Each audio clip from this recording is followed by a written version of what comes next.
VS. അച്യുതാനന്ദനെ ജനകീയനായ നേതാവായി മാറ്റുന്നതിൽ പ്രധാന പങ്ക് വഹിച്ച ജില്ലയാണ് ഇടുക്കി. ഇടുക്കിയിൽ വിവിധ വിഷയങ്ങളിൽ അദ്ദേഹം നടത്തിയ ഇടപെടലുകൾ കേരളമാകെ ചർച്ച ചെയ്യപ്പെട്ടു. മതികെട്ടാനും മൂന്നാറും മുല്ലപ്പെരിയാറും പെമ്പിള ഒരുമൈ സമരവുമൊക്കെ വി.എസിന്റെ രാഷ്ട്രീയ മുന്നേറ്റത്തിന് കരുത്തു പകർന്നു. 2002 മതികെട്ടാമല കയറുമ്പോൾ വി.എസിന് പ്രായം 80നോട് അടുത്തിരുന്നു. എന്നിട്ടും ഉറച്ച ചുവടുകളുമായി അദ്ദേഹം മല കയറി. മുല്ലപ്പെരിയാർ പ്രശ്നം ആളിക്കത്തിയ നാളിൽ അണക്കെട്ടിൽ വി.എസ്. നേരിട്ടെത്തി. ചെപ്പാത്ത് സമരപന്തലിൽ വന്ന് പോരാട്ടത്തിന് പിന്തുണ അറിയിച്ചു. പുതിയ അണക്കെട്ട് പണിയാൻ കേരളം സന്നദ്ധമാണെന്ന് പ്രഖ്യാപിച്ചത് അന്ന് മുഖ്യമന്ത്രിയായിരുന്ന വി.എസ്. അച്യുതാനന്ദനാണ്. കേരള ഗവൺമെന്റ് തന്നെ അതിന്റെ മുഴുവൻ ചെലവും വഹിച്ചുകൊണ്ട് കെട്ടണം എന്നാണ് നിർദ്ദേശമെങ്കിൽ അങ്ങനെ ഉള്ള വസ്തുത കേന്ദ്ര ഗവൺമെന്റ് പ്രധാനമന്ത്രി തുറന്നു പറയണം.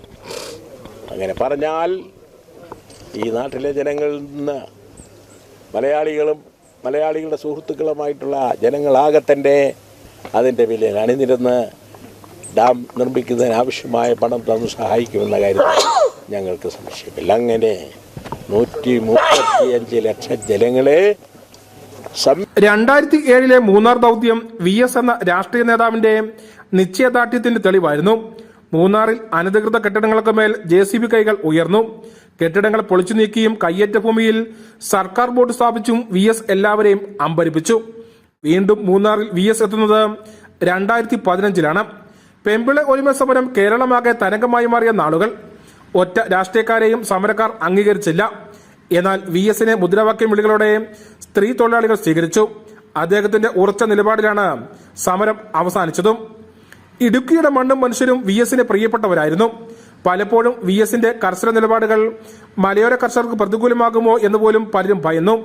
എന്നാൽ പരിസ്ഥിതിക്ക് വേണ്ടി നിലകൊണ്ട വി.എസ്. ഇടുക്കിയിലെ കർഷക സമൂഹത്തെ ചേർത്ത് നിർത്തി. CHR, ഗാഡ്ഗിൽ, കസ്തൂരി രംഗൻ റിപ്പോർട്ടുകൾ ഉൾപ്പെടെയുള്ള വിഷയങ്ങളിൽ ഇടുക്കിക്കാർക്ക് വേണ്ടി ശക്തമായ നിലപാടെടുത്ത നേതാവായിരുന്നു VS. Nijil K. Mathew, Idukki vision news, Kattappana.